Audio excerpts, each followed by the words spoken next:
brain labor report. Good morning. It's Wednesday, September 8th, 2021. You're listening to the Brain Labor Report. We've got a war zone here today, right in our heartland. And across the USA, these multinational bastards don't use tanks and guns, it's true. But they've declared a war on us. Fight back, it's up to you. Oh, it's a war on the workers. War on the workers. Oh, it's a war on the workers. War on the workers. Oh, it's a war on the workers. And it's time we started calling the shots. Going to work could be the death of you and me, but we're not unarmed. Our weapons, solidarity. Jim Beals and Karen Silkwood, the list goes on and on. With every year that passes, 60,000 more gone. Oh, it's a war on the workers. War on the workers. Oh, it's a war on the workers. War on the workers. Oh, it's a war on the workers. And it's time we started calling the shots. When they boost your copay, war on the workers. Don't you know what to say?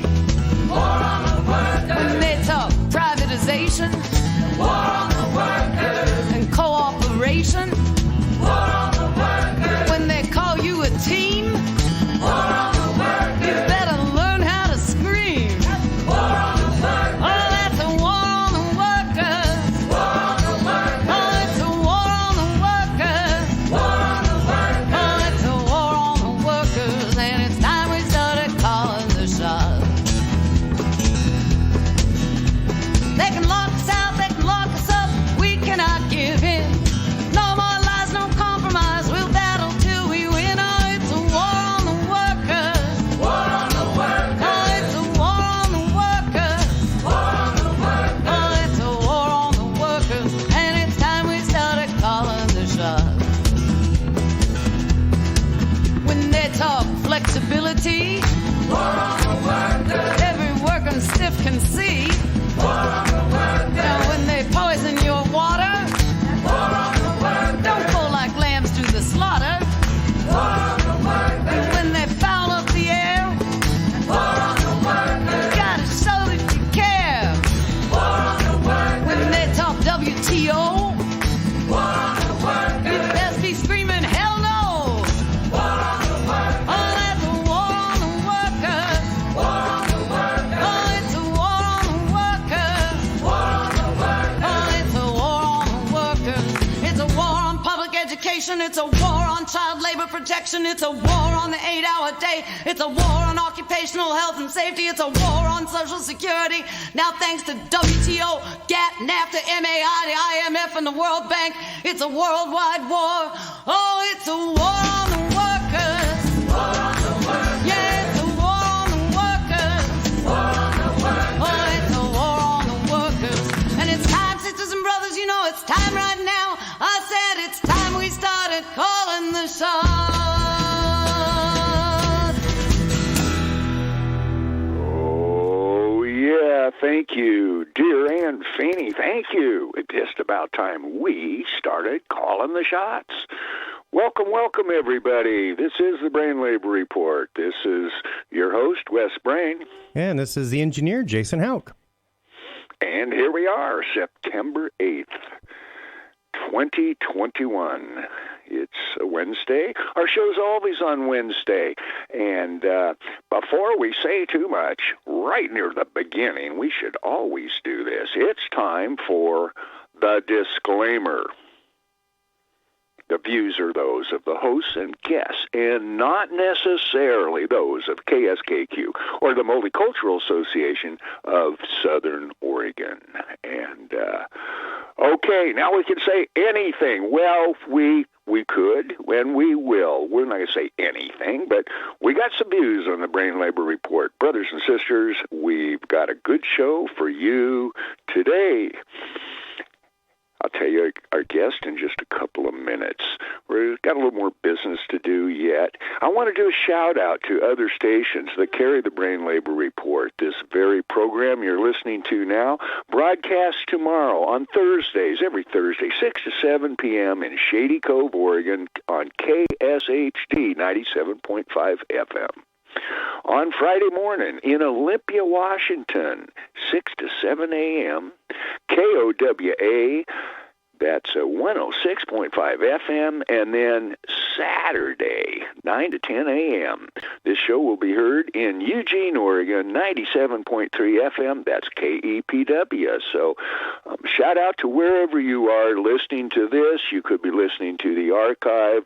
You could be listening to the stream if you're not hearing the broadcast here in the Rogue Valley right now, KSKQ.org. You could hear us anywhere. You can get a good connection. So welcome with that, folks. And, okay, I'll hint to our guest today. I'll just tell you, we're going to have David Rovics joining the show. He will be our guest today. He's got a new album called Mayday, and my God, Wikipedia is not the best place to find things, but sometimes it's a good place to find things. Did you know the word discography? That's all of the albums that David Rovics, they don't have the numbers on them. They're all bullets here. I can't believe it. I got to scroll down. There's not enough room on the screen to see all of these albums. And his latest is called Mayday. He self-released it in 2021, this year. In fact, we're going to be talking about that. Do you know who David Rovics is, folks? Well, you're going to find out. If you don't, he'll be our guest in a few minutes on the Brain Labor Report. Looking at all these albums, he even has 2 albums that are called children's albums. He's got 2 of them, too. So with that, that's a little bit of hint about our show today. I'd like to talk about what's been going on the last few days. Brenda and I entertained ourselves. We got the heck out of the Rogue Valley. We did. We were able to get a little personal air filter, air purifier with a HEPA filter in it, and only moves 7 cubic feet per minute. That's not a lot. But we got a little teeny camper, and by gosh, it worked. We had to keep it closed up, of course, to get this thing to work. So my report is that we were able to scrub the smoke, scrub the air, and get the smoke out for our little camper. And here's my fishing report. Are there any fishermen out there, fisherwomen out there, people who catch fish, people who eat fish? Here's the report. You can get it every weekly, I guess it comes from the Oregon State Fish and Game, Fish and Wildlife, Oregon State Fish and Wildlife. You can sign up and get their weekly recreational report, but here's Wes's for you right now. You want to go fishing? I'll tell you exactly where to go, and I'll tell you how you can catch fish. Yesterday morning, at about this time, I headed down from where we were camping. We were camping at Farewell Bend on the Rogue River. Anybody know where that is? It's just above Union Creek. This is Highway 62 on your way up to Crater Lake. Just past Union Creek, Farewell Bend. It's a great campground. We just, by luck, we went on Monday, Labor Day, and we found a really nice site. So 24 hours ago, I headed down to the river yesterday morning. I caught 5 fish between 9 and 11 inches long in 1 hour. Big fat worms. That's the hint. They work. And I got a secret little spot, and it's not far from Farewell Bend. I could tell you, pace it off, how many steps, and the river splits a little bit right there. You got to walk across some stepping stones and not get wet, and get to the main branch of the Rogue River, and it moves pretty fast through there. But in fact, there's a little hole, and that's my report, brothers and sisters. We got fish, and we're going to have barbecue for dinner tonight. It's good to go fishing. My doctor says eat fish. That's one of the things I'm supposed to eat. We're all supposed to eat. Fish is good for us. It is. My cardiologist says eat more fish, don't eat beef and pork. He actually talked me into doing that. I don't eat beef and pork. Man, I crave prime rib. But fish is what it's all about, and we caught some, and I told you where to go. Brothers and sisters, what else to chat about? We're going to be bringing on David Rovics in just a few minutes. He's our guest today on the Brain Labor Report. Okay, any baseball players out there? Anybody? I know there's a lot of people in the Rogue Valley here in Southern Oregon who are fans of the San Francisco Giants. A lot of us are Mariner folk. We don't have a professional baseball team. We don't have a professional football team either. We do have basketball, our Trailblazers, but I'm talking baseball and the San Francisco Giants. Brothers and sisters, I got to see Willie Mays as a kid a couple of times in the Bay Area when I was like 9 and 10 years old. And what the San Francisco Giants are doing today is unbelievable. They whipped the Colorado Rockies last night. What was the final score? I'm going to make this up, but it was something like 12-5 or something, 12-3. They blew them out of the water. The night before, they beat them like 10-5. The Giants are on a roll, and I just love listening to the games, watching the games, and wearing my San Francisco Giants cap and rooting them on. So take that one to the bank. Fishing and baseball, big part of my life last couple of days. Try not to breathe this smoke and mask and stay the hell away from other people, particularly those who don't want to wear masks demonstrating their personal freedom. We might talk with David a little bit about that. David Rovics will be our guest in just a few minutes. We'll bring him on the Brain Labor Report. David has all of these albums out. His brand new one is called Mayday. And I was just talking to our engineer, Jason, about it. Jason, if you're able to download that, have that ready to play. Track number 1 on Mayday, the new album, is called 116 Degrees. Jason, is that ready to go? Let's hear it.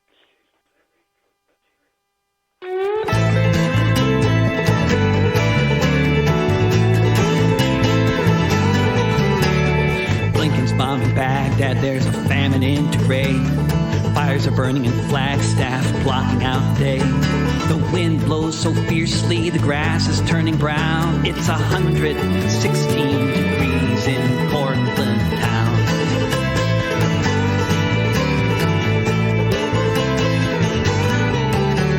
Spas and churches dripping with blood. A tower collapsed in Miami, damage from a flood. Before the summer's over, who knows how many will drown. It's 116 degrees in Portland town.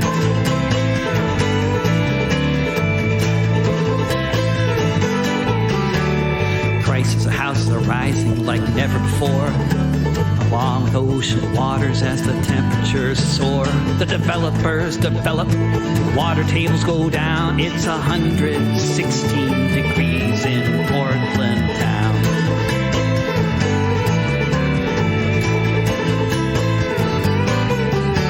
In the Congress they're discussing infrastructure, whether it should be built to withstand fire, they're not sure. They found a dead man in an RV wearing a thorny crown. It's 116 degrees in Portland town.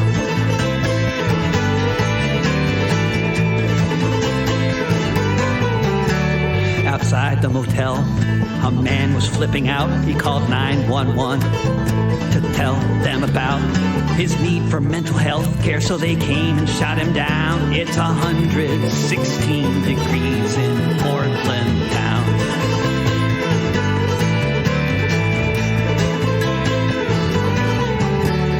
Don't know where we're going, what kind of shit's in store. I know I'm not the first to feel like I'm knocking on the door of either a new dystopia or a movement of renown. It's 116 degrees in Portland town.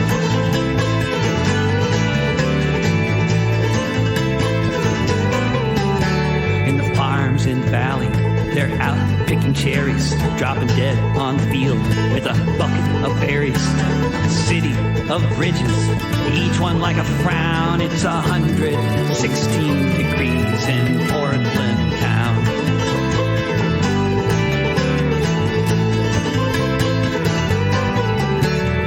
No way out, even north of the border. Welcome to the New World Order, produced by criminal corporate clowns. It's 116 degrees in Portland town.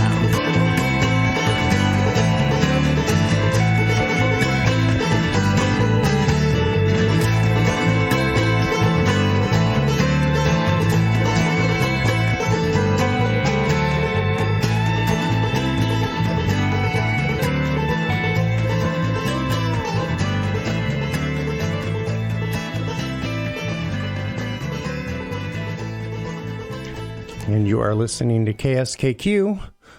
Support for KSKQ comes from Locals Guide. Locals Guide is committed to community building through the creation of positive media. They offer a monthly magazine, mobile travel guides, and visitor information kiosks, which offer timely and accurate information to people like you all around the world and in the Rogue Valley. KSKQ thanks Local Guides for its contribution to the Rogue Valley and to listeners like you. And also support for KSKQ comes from our listeners and from the Rogue Valley Metaphysical Library and Media Exchange. Since 2002, RVML has provided access to information that inspires, heals, and connects with books, audio books, and DVDs to borrow, purchase, or exchange. Open Tuesday through Saturday, 10 a.m. to 6 p.m. at 1757 Ashland Street. 1 mile west of I-5, more at rvml.org. KSKQ thanks all of our underwriters for supporting community radio. And you're listening to the Brain Labor Report, folks. It's 17 minutes after the hour, 9:17. It is Wednesday morning, and that means if you're listening to KSKQ, well, it's the Brain Labor Report. Brothers and sisters, I wonder if we have our guest on the horn yet. Is he there? Hello, Mr. Brain. Great to be with you. Hello, Mr. Rovix, David Rovix. Welcome to the Brain Labor Report. Good to hear your voice. We never know if it's going to work until we hear your voice, and you're being broadcast. That's community radio. We love it, I tell you. And been doing this radio with Jason Houck a long time now. We've done over 1,000 shows, we think. We used to be a daily, and now we're a weekly. And my gosh, we were using duct tape and bubble gum, and we'd hold the telephone to the microphone. We did all kinds of crazy-ass things back in the day. And, community radio. And now you are a performer, a singer-songwriter, and I bet you got a story or two yourself. Sometimes you just got to improvise. The real world is that way. Life is that way. Sometimes you got to have a plan B. David Rovix, for our listeners out there, maybe not everybody knows who you are. I can't believe that. Would you help us with the introduction? David Rovix, you got the microphone. Well, I'm a songwriter, a touring musician. I got a podcast. I live in Portland, Oregon when I'm not touring, which, of course, is most of the time these days. Not touring, but in a nutshell. And I used to have sneakers that I held together with bubble gum.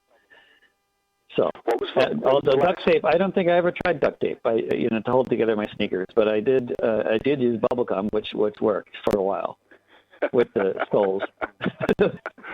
You can always find it underneath the chair if you need a piece of bubble gum. It used to be that way. And, yes.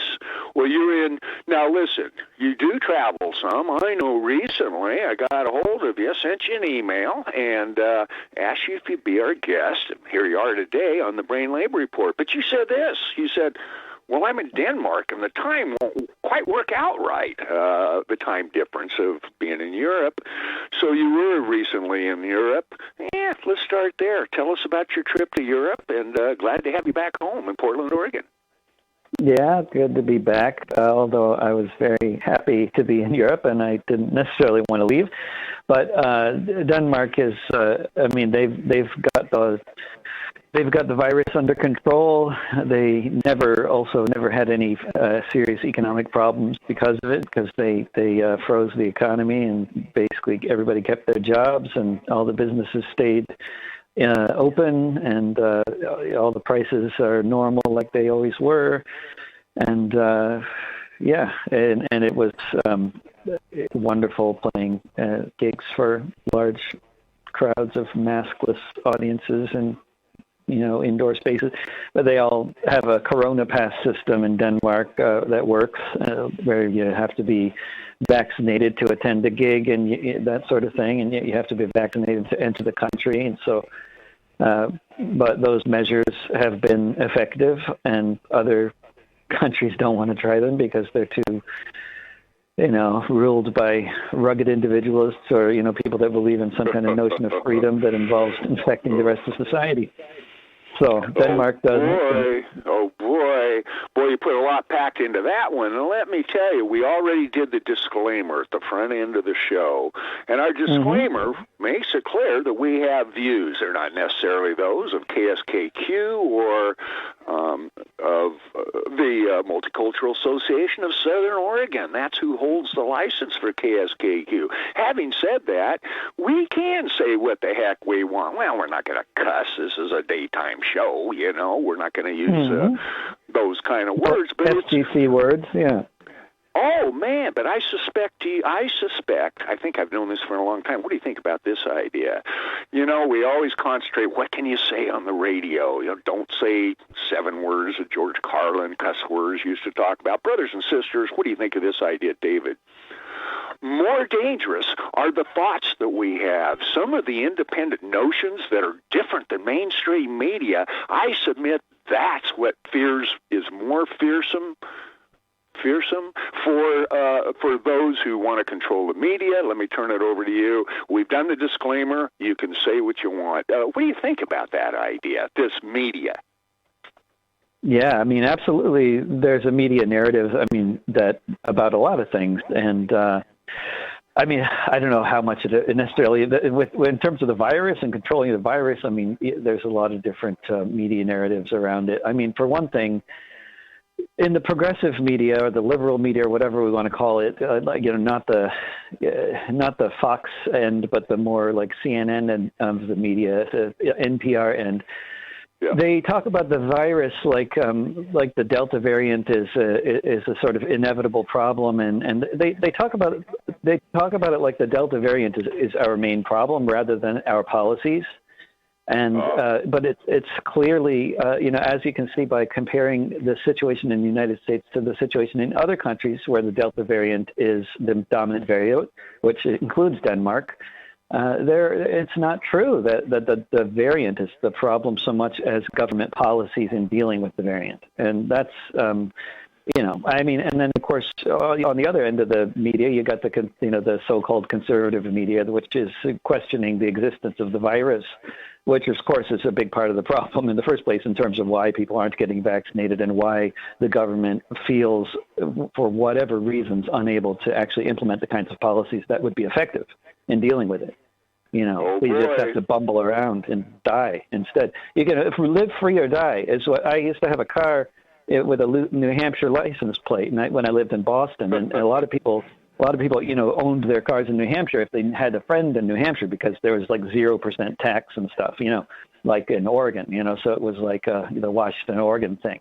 But, you had a license plate that said live free or die, and that's a Revolutionary War slogan, and it sounds really nice until you think about it, and it's like, when I think about it, especially in light of the virus, I think I would much rather live with minor restrictions and don't die. That seems much better than dying, because it seems like live free and die is what we're doing here now.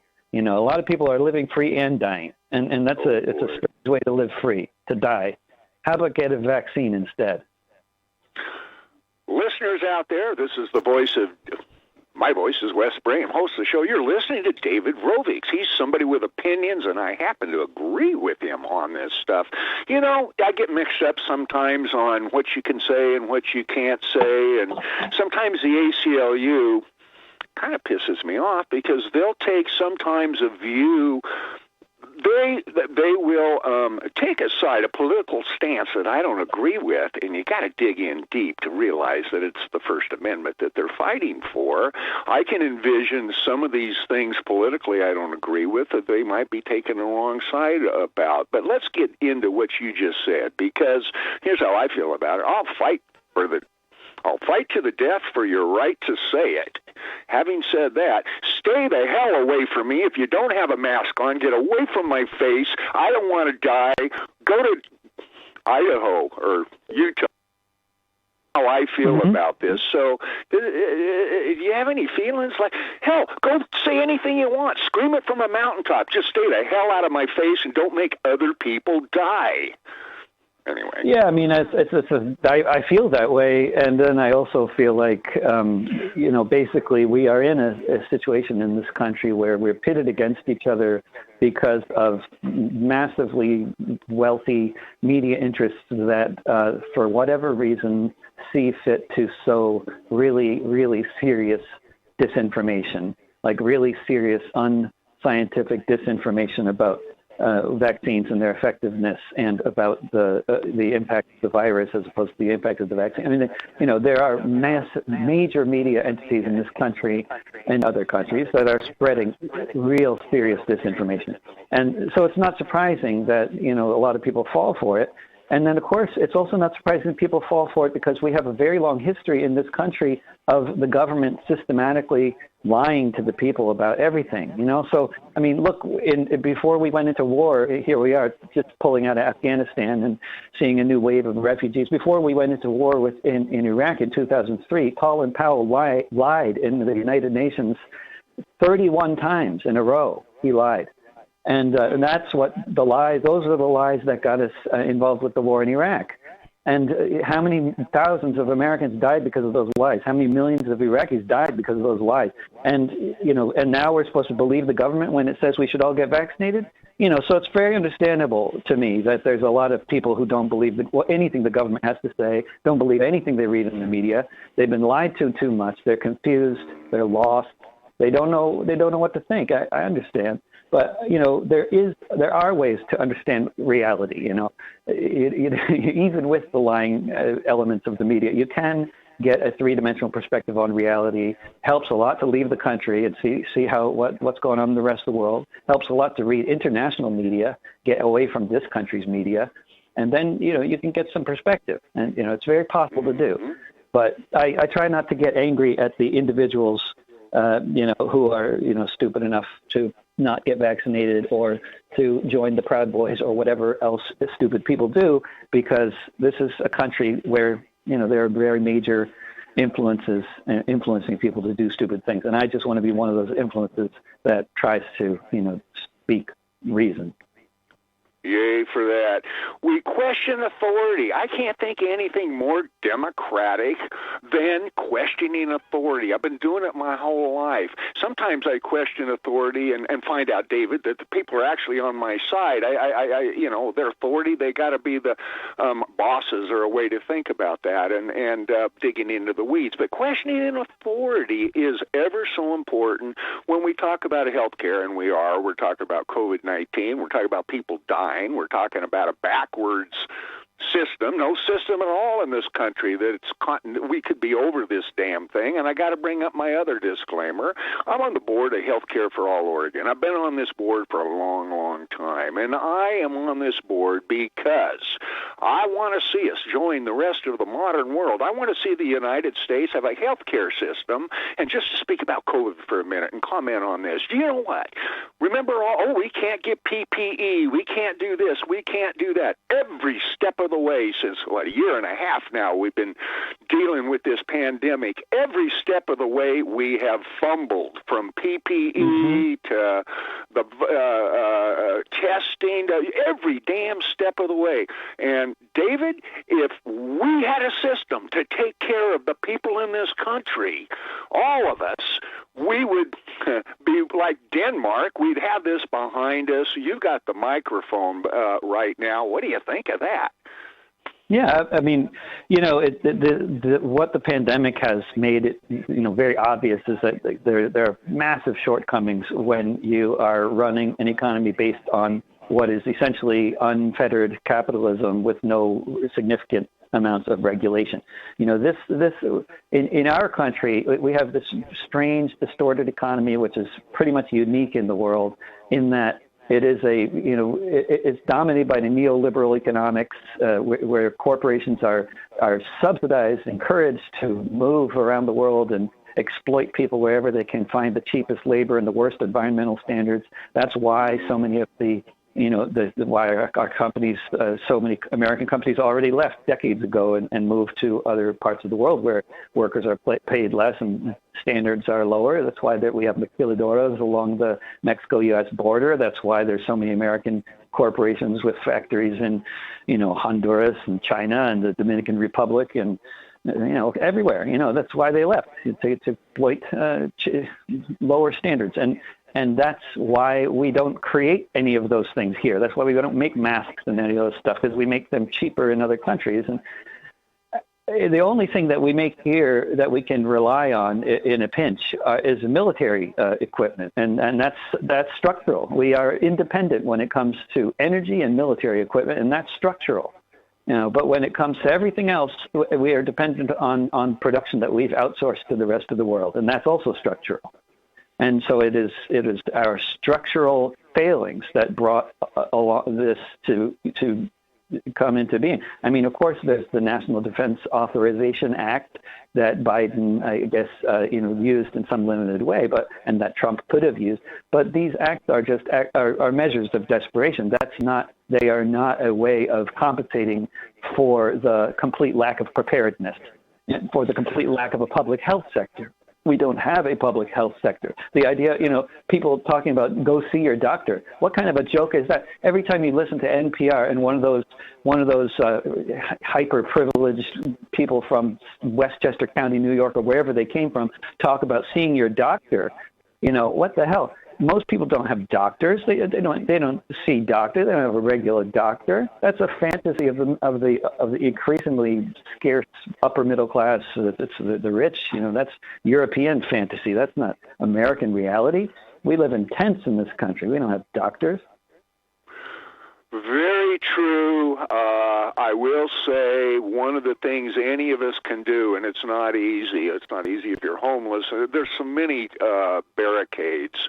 I have a long-term relationship with both my my main doctor, and then with my cardiologist, David. And this just didn't happen. This is building relationships with anybody does take a point. Take some energy, and I put it in.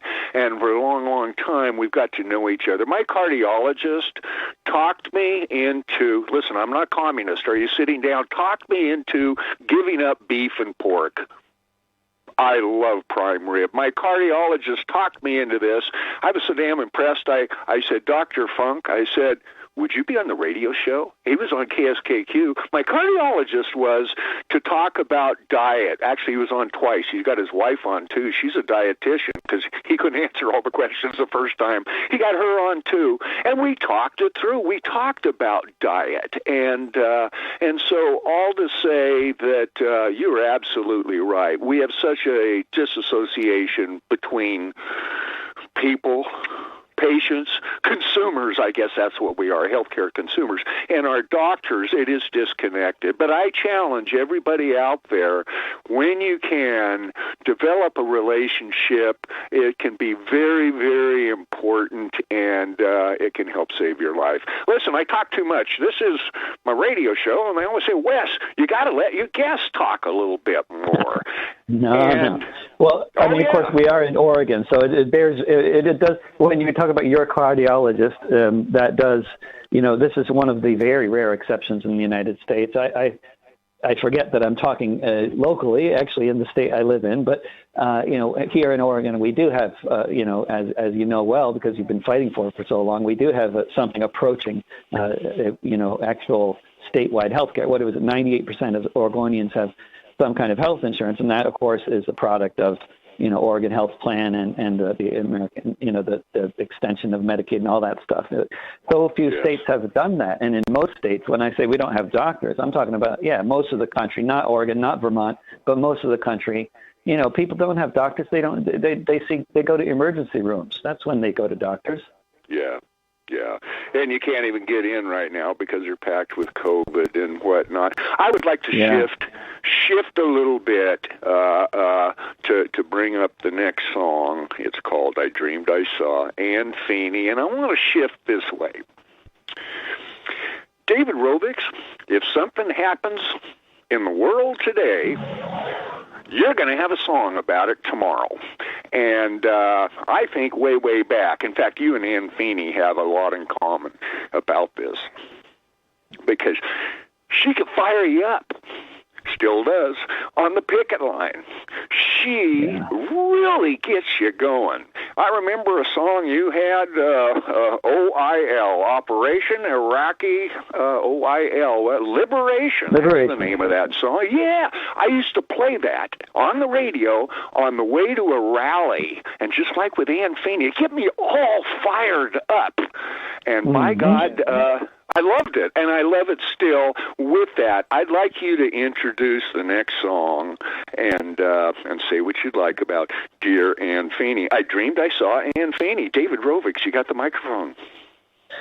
Well, I wish it were true that I wrote a song about every news item that comes across. It's certainly not true, but I write songs about a lot of them, some of them, and definitely when my dear friend and longtime traveling companion, comrade in the labor movement and other movements as well.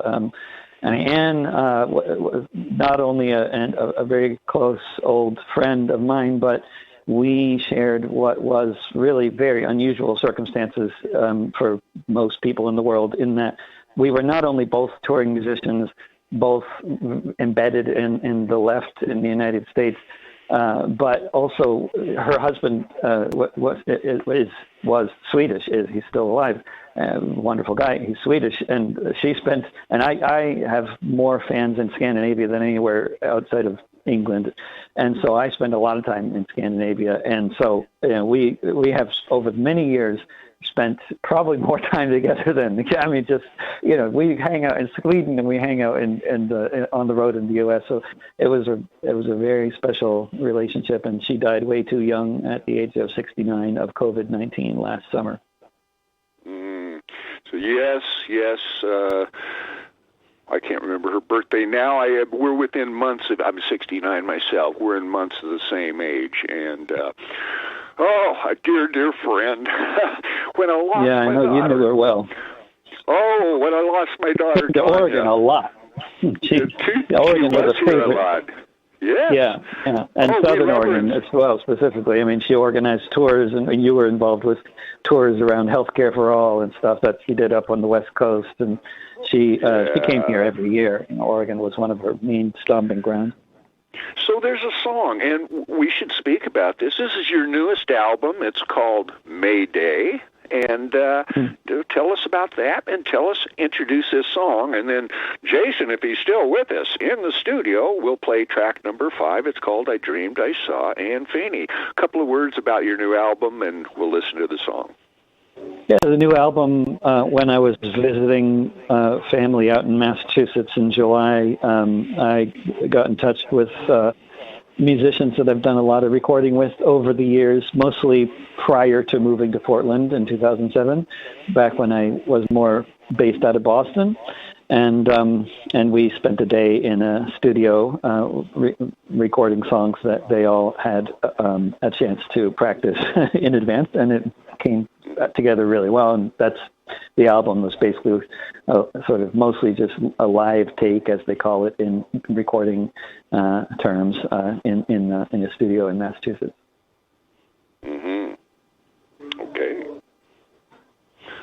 New songs. I mean, they're all new, songs I've written in the past year. We'd like folks to listen to it now. I Dreamed I Saw Anne Feeney. If we got that queued up, ready to go, Jason, appreciate it, bro.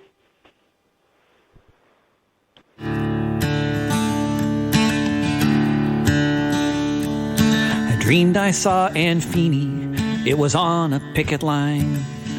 Somewhere in the world, the workers did combine, cheering on the strikers with a guitar in her hand, from Oregon to Ireland.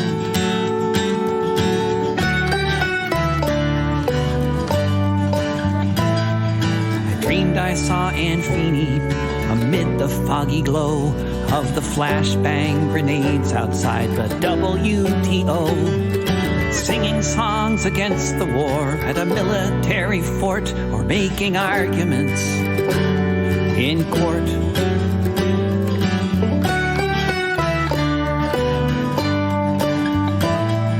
I dreamed I saw Anne Feeney in the Texas hills, singing songs around a torch at Kerrville, crossing every bridge she could with the wheels of a car, with some CDs in the trunk, along with a guitar.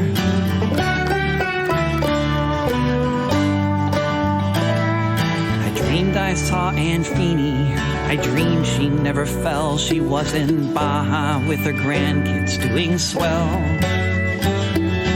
sharing free advice on how to find the cheapest flights so you can be throwing Swedish snowballs beneath the northern lights.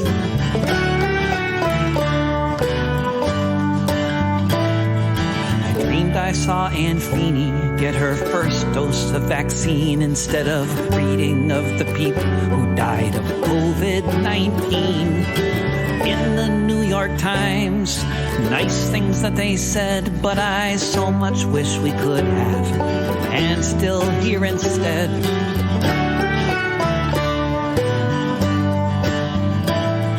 I dreamed I saw Anne Feeney.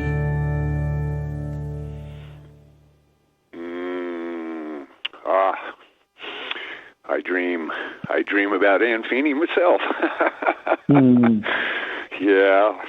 Yeah, I'll tell you. Well, what a sweetie. And inspiration. And so I mentioned I lost my daughter 2009. As we get older, we start knowing more people who, well, they pass on. It's just the way it works out. My dad, I remember him, he's in his 80s, and he says everybody I knew has now died. I mean, that's what happens as we get older. And so, okay, I don't want to get too much into death, but I want to get into the inspiration that our music songwriters, singers, entertainers, like Anne Feeney and David Rovics, they are such an inspiration to our movement. I'm telling you, I just can't tell you. The words don't say. If I could sing a song, I'd write one for you. David Rovics, it's an amazing thing you guys do, and it really helps us out. It's a big thanks for that, and it really is. It really is, brother. We're going to get into another. It's 9:43. That's what happens. An hour goes by quickly. We got another song off your Mayday album, your newest album. By the way, DavidRovics.com, or what's your website? DavidRovics.com. Yeah. People can go there and learn about your album and learn more about David Rovics. If this is the first time you've ever heard him, well, you're going to hear him sing a song now, and it's about when the workers of the world combine. And maybe to introduce that, let's chat for just a minute about unions. And I like to always talk about unions as a big structure. There's so many different kinds of unions, about like talking about the government. Some people, the government is bad, or all the unions are bad. Brothers and sisters, there's good unions and bad unions. There's examples of good government and bad government. And it's not all one way or anything. Very complicated. There's some radical unions that make a difference. Oh, my God, the longshoremen, some of the work that they've done.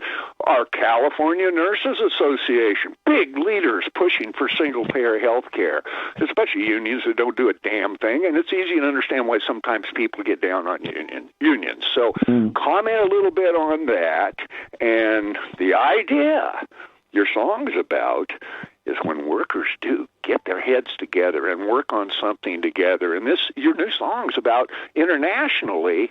Oh, there's nothing that can't stop us if we can work together. Listen, I talk too much. Would you speak about our unions a little bit and help us introduce this song? You never talk too much, Wes, but it is actually a song. I mean, I believe, actually, the title is exactly the same title that Joe Hill used once, that he wrote a song about, same title, and I just happily and liberally borrow from the people upon whose shoulders I stand, because that's the folk process. But the basic idea is the same idea that it was when Marx and Engels wrote the Communist Manifesto. Same idea it was when the industrial workers of the world formed and started talking about the idea of the one big union. The idea is the organizing of the working class as a class, and which also obviously and necessarily means the working class must organize as a class and identify with themselves as a class, not as some kind of what we need and what we are calling for. Those of us in this global movement that has been going on for centuries now, that may go by various names, but what we are calling for is international class solidarity. And the abolition of any wars between nations, because wars between nations are always wars between the working class of any two countries. We need none of that. We don't want race war. We don't want national war. We want class war. And class war is already happening. It's already upon us, and we're losing badly. And the trillionaires are winning. And we have to fight back, and that's what Workers of the World organizing is all about, whether we're organizing here in the United States or around the world, which is the kind of organizing ultimately that's needed, because capital, the forces of the business interests, Amazon, Spotify, ExxonMobil, these are global corporations. Goldman Sachs, Blackstone, these are global corporations that control our lives, and in order to combat them, we absolutely must be able to organize globally. So the idea that that there's that we need to be scared about international ties and global organizing is just wrong. This is not globalism. Globalism, if whatever that is if we're talking about corporate control of the world, that is something to fear, and that is something exactly that we need to fight back against by organizing internationally, not by opposing the idea of making alliances, which seems to be much more the way of the insular nature that some elements of the labor movement can take. This sort of America first. America first is exactly the wrong direction to go in here. And that's exactly what got us here. Mm-hmm. Yes. How many countries of the world are we trying to control right now with military? I've heard anywhere from 40 to 80, and a lot of it's done by, what do they call them? Military contractors. Hell, they're third party. They're just mercenaries they want to kill. It's insane. Listen. Or they're just looking for a good job. I mean, bear in mind, some of those mercenaries are getting paid $180,000 a year, and some of them are from very poor countries. I mean, huge amounts of military contractors in the U.S. military from the Philippines. So, that's just bear in mind. We're not talking necessarily about all a bunch of gung-ho Navy SEAL types who swallowed all the propaganda and grew up in some suburb in Indiana. It's a whole lot of different people, and no small numbers of Israelis. As well, and I'm not sure about I think their motivations might be a bit different from the Filipino mercenaries, but yeah, there's a lot of interesting selection of mercenaries working for the U.S. military. Hondurans, a lot of Hondurans. Before we play this, I've got a friend, you made me think of this, I want to ask your question of that. He's a school teacher in Germany, and in fact, his son-in-law is one of those people who passed away, one of my buddies here in Southern Oregon, fairly recently, but we got us talking to each other. You know how things happen that way. And I was asking him about, fascism and what's going on in Europe and everything. And you know what he told me? He says, you know what? He says, actually, there's some young people who are Asian youngsters, and he's a school teacher. And he says, man, there's some real, I'll use it, fascist hatred amongst some of the Asians he was talking about in Germany right now. That kind of surprised me to hear that. And but I'll tell you, we got to fight it on all fronts. And that was my friend's father-in-law, who's that school teacher I'm telling you about. Any comments on that? And then we're going to have to get to this song too, because it's a great one. Yeah. I mean, I think it's a really important point to bring up because people, a lot of sort of identitarian reductionists from the United States, they get a lot of really weird ideas about the world. But of course, Modi in India is a fascist, and Modi's background as a fascist and how somebody like Modi, Narendra Modi, the Prime Minister of India, how somebody like Narendra Modi becomes a fascist, it's the same story as how somebody like Trump became a fascist or how Hitler became a fascist. There are, really remarkable repetitions in history between so many of these different situations that give rise to fascist leaders. And fascism is a complex phenomenon, and it's not just authoritarianism, and people need to understand that. And the fascists in the 30s called themselves National Socialists. The German fascists, they called themselves National Socialists, and they really emphasized the term. And if you look at the kind of dogma coming out of people like Narendra Modi or Bolsonaro in Brazil or Trump, if you're not looking at it from the angle of the liberal media, but you're looking at it from a more objective, more intelligent perspective, you'll find that they are appealing to the working classes of their countries. And that's the basis on which they're trying to appeal to their people. They're appealing to the working classes, and they're appealing to their working classes sort of more base, sort of racist instincts, in terms of the various ethnic divisions in places like India. But India, of course, has lots of ethnic divisions to exploit, and that's what Modi is doing. And I think if you're talking about Asians in Germany, you're probably talking mostly about Turks, and there's a lot of fascists in Turkey. And there's a lot of fascist Turks in Germany as well. And there's a lot of progressive, lots of radical left-wing Turks as well, loads of them. In fact, there are neighborhoods, mostly Turkish neighborhoods in Germany cities that mostly vote for the left party, Die Linke. However, there are also fascists from the Turkish community in Germany. They often organize under the rubric of a group called the Grey Wolves. They attack refugees. They're just as fascist as any other German fascist.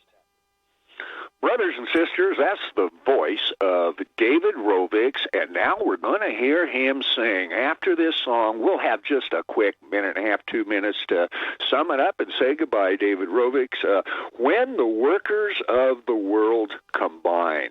If we got that queued up, ready to go, let's hear it now.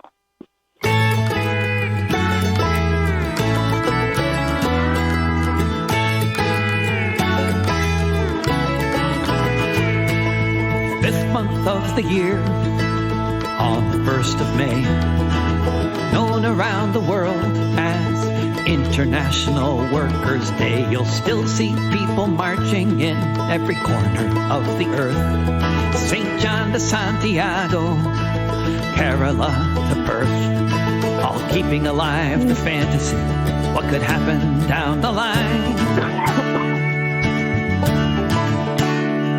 When the workers of the world combine.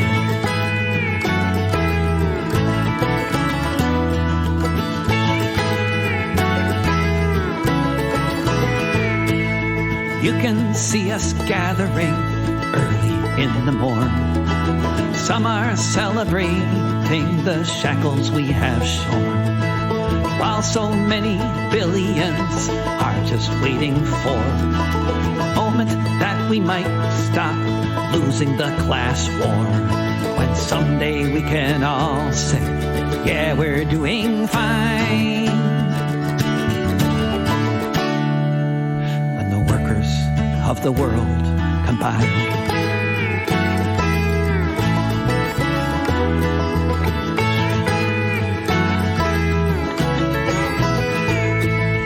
When that time arrives, Maybe it looks like May Day, like a festival that comes home and doesn't go away. Every race and gender, every walk and station, with the working class united, every land and nation. Then just watch what happens when we follow the same sign. When the workers of the world combine.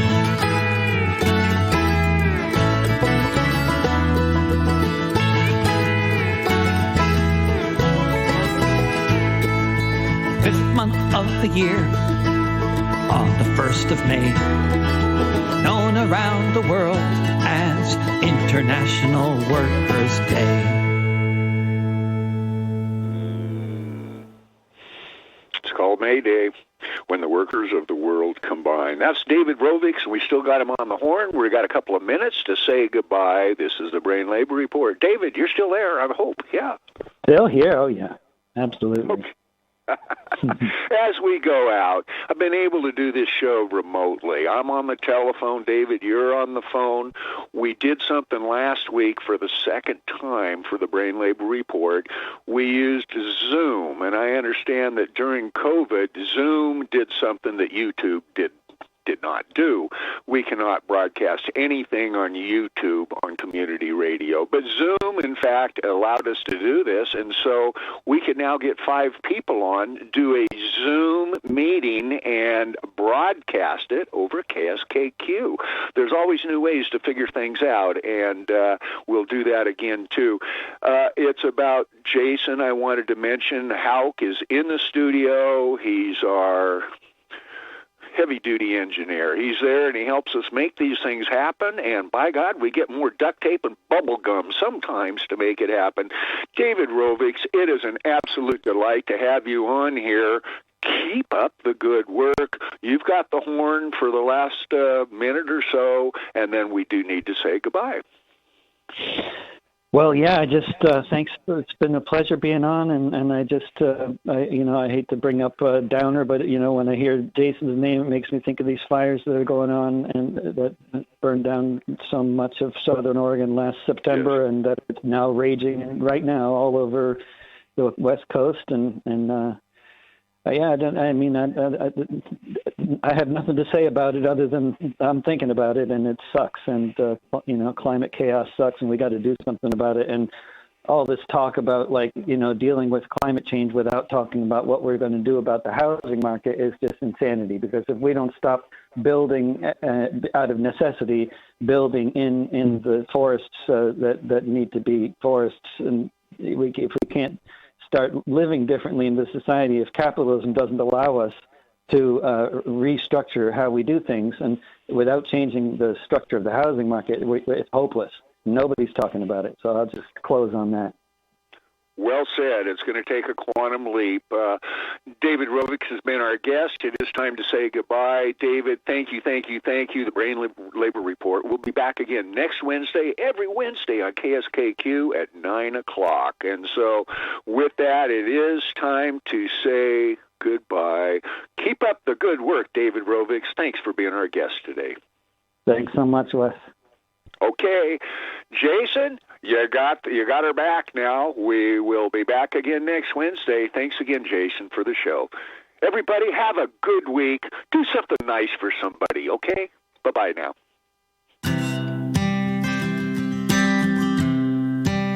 I'd write a line for your appendix, several for your spleen. I'd write one for every day you've had to quarantine. I'd write at least a couple verses, the purest ones I ever sung. If it might help you breathe easier, one for each lung. I'd sing for both your eyes, for all the words you couldn't say.